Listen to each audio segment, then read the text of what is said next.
আসসালামু আলাইকুম সবাইকে। আশা করি সবাই ভালো আছেন। নতুন একটা ভিডিওতে সবাইকে স্বাগতম।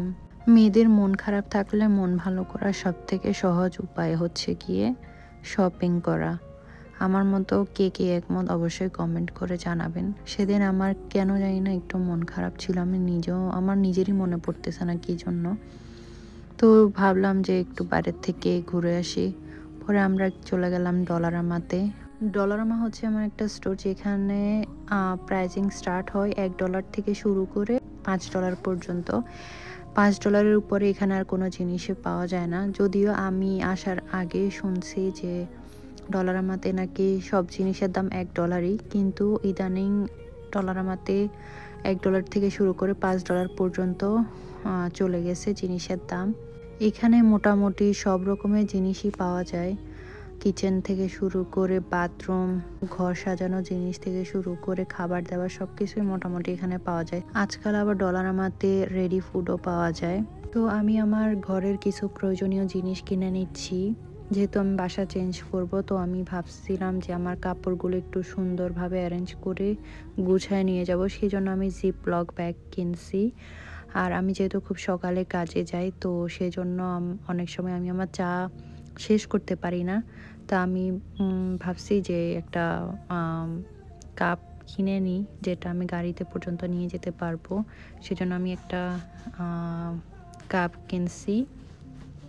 এরপরে এখানে কিছু সুন্দর সুন্দর জিনিস দেখায়নি, কিছু সুন্দর সুন্দর কিউট ফ্লাওয়ার বাস্ক দেখলেন। তারপরে যে সিশেল, এগুলো আমি দেখছি যে অনেকে এখন বিভিন্ন জায়গায় ঘুরতে যেয়ে এগুলোর ভিডিও বানায়, আর এরা এখানে এগুলা কোন দেশ থেকে যায় না কালেক্ট করে এখানে এগুলো অলরেডি রেডি করে রাখছে।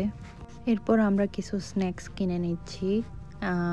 নাবিল এটা খাবে বলতেছিল, তাই আমি একটু ইনগ্রেডিয়েন্ট চেক করে নিচ্ছি। আর এইদিকে ও আরও কী জানি দেখতেছিল। আমার ঘরের বেশিরভাগ জিনিসই আমি ডলারামার থেকেই কিনছি, যেমন প্লেট, বাটি, গ্লাস, বিভিন্ন রকমের গ্লাস আমি কিনছিলাম ডলারামা থেকেই। যেহেতু এখানে দাম কম বলতে একটু সহনীয় পর্যায়ে আছে, তো সেজন্য আমি এখান থেকেই কেনাটা প্রেফার করি। যেহেতু দেখতেও সুন্দর, আমার তো লস না এখান থেকে কিনলে। সামনে যেহেতু আমি বাসা চেঞ্জ করতেছি, তো আমার বাসা গুছানোর জন্য হয়তোবা জিনিসপত্র এখান থেকেই আমি কিনবো। আর এই যে আমি একটা কি জানি বলে মেয়োনিজ কিনে নিলাম। আর এখানে অনেক রকমের মেয়োনিজের অপশন আছে। এটা আমি এর আগেও খাইছিলাম, তো ভাবলাম যে এটা আরবার নিয়ে যাই। শেষ হয়ে গেছে আগেরটা। আর এইখানে নাবিল আমাকে বলতেছিল যে টোনা কিনবো নাকি। এই জিনিসটা দেখে আমার ছোটবেলার কথা মনে পড়ে গেছে।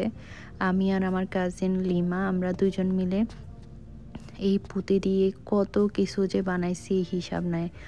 গলার হার, ব্রেসলেট, আংটি, এরপর পায়ের নপুর, অনেক কিছু বানাইছি আমরা পুঁতি দিয়ে। নিজেদের জন্য তো বানাই আবার মানুষকে গিফট করার জন্য বানাইছিলাম।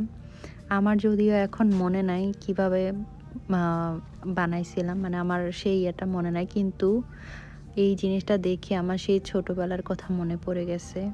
আমাদের কেনাকাটা শেষ, এখন চলে আসলাম বিল পে করার জন্য। নাবিল একে একে সব কিছু চেক আউট করে নিচ্ছে। আর যেহেতু আমরা ব্যাগ নিয়ে আসি নাই, মানে আমরা ব্যাগ আনতে প্রত্যেকবারই ভুলে যাই, আর প্রত্যেকবারই একটা একটা করে ব্যাগ অ্যাড করি। আর আমাদের এখানে কিন্তু ব্যাগের জন্য আলাদা করে পে করা লাগে, বাংলাদেশের মতো না যে ফ্রিতে ব্যাগ দিয়ে দিবে। এখানে আমাদেরকে ব্যাগ কিনে নিতে হয়। আর এই জন্য আমি সবসময় আমার গাড়িতে ব্যাগ রাখার চেষ্টা করি, কিন্তু বেশিরভাগ সময় ব্যাগের কথা মনে থাকে না। আর যখন ব্যাগ না নিয়ে বের হয়ে যায়, তখন এরকম একটা একটা করে ব্যাগ অ্যাড করি। আর এইভাবে অনেকগুলো ব্যাগ বাসায় জমে গেছে।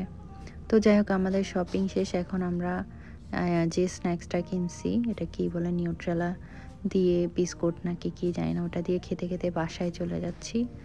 আল্লাহ হাফেজ।